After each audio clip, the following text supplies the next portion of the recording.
नमस्कार सर्वांना, श्री स्वामी समर्थ। या होलीला चुकूनही करू नका या गोष्टी।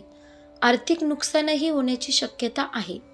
त्यामुळे होलीला काय करावं आणि काय करू नये आज आपण या व्हिडिओमध्ये पाहणार आहोत। होली हा सण अवघ्या थोड्या दिवसावर आला आहे, म्हणून आपण या व्हिडिओमध्ये पाहणार आहोत की होळीच्या दिवशी काय करावं आणि काय करू नये। वर्षभरातील रंगांचा सण म्हणून होळी हा सण ओळखला जातो। हा सण सर्वजण आनंदाने साजरा करतात। भारतामध्ये प्रत्येक सणाला काही पारंपरिक व वैज्ञानिक दृष्टिकोन असतो, त्यामुळे काही ना काही समजुती व प्रथा सणाशी निगडीत आहेत। प्रत्येक व्यक्ती ही स्थळ, काळ, विचार यानुसार पण साजरे करत असते। पण सण साजरे करताना काही गोष्टी लक्षात ठेवल्या तर त्या सणाचे चांगले परिणामही पाहायला मिळतील। दरवर्षी होळी पेटून होळीचा सण साजरा केला जातो। हा सण फाल्गुन महिन्यात कृष्ण पक्षातील पौर्णिमेच्या दिवशी साजरा करण्यात येतो। यावर्षी होळी 13 मार्च 2025 रोजी साजरी करण्यात येणार आहे। पण होळी पेटवण्याच्या दिवशी कोणत्या गोष्टी कराव्या आणि कोणत्या गोष्टी करू नयेत हे लक्षात घेणे देखील गरजेचे आहे। सर्वात आधी जाणून घेऊया होळीच्या दिवशी काय करू नये। 1. होळी पेटवताना जरूर सहभाग घ्यावा।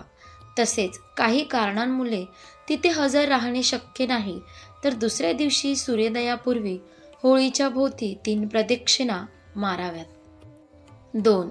जर तुम्हाला पैशाची गरज असेल किंवा कोणाकडून उधारीने पैसे घ्यावे लागले तर होळी पेटवण्याच्या दिवशी कोणाकडूनही कर्ज घेऊ नये।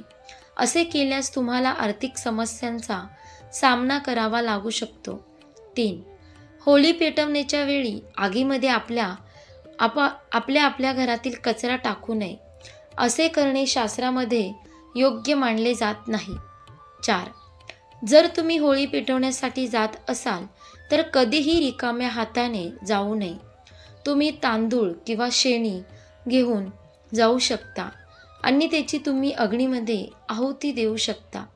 तुम्ही गहू किंवा हरभरा अग्नीमध्ये भाजून तोच प्रसाद म्हणून ग्रहण करू शकता। 5. तसेच होळी पेटवण्यासाठी जात असताना महिलांनी केस मोकळे सोडू नये।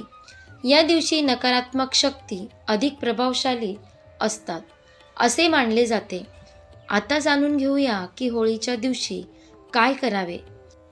1. होळी पेटवण्यासाठी तुम्ही जाणार असाल तर स्वतःजवळ काजळाची डब्बी ठेवावी। 2. जर नजर लागण्याची शक्यता असेल तर नारळ स्वतःभोवती 7 वेळा फिरवावा आणि तो अग्नीमध्ये समर्पित करावा। 3. उटणं शरीराला लावून जो मल निघेल तो अग्नीमध्ये समर्पित करावा। यामुळे आरोग्य प्राप्ती होते।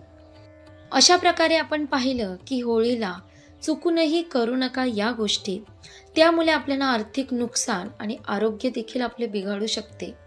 त्यामुळे होळीच्या दिवशी काय करावं आणि काय करू नये या गोष्टी आज आपण या व्हिडिओमध्ये पाहिल्या।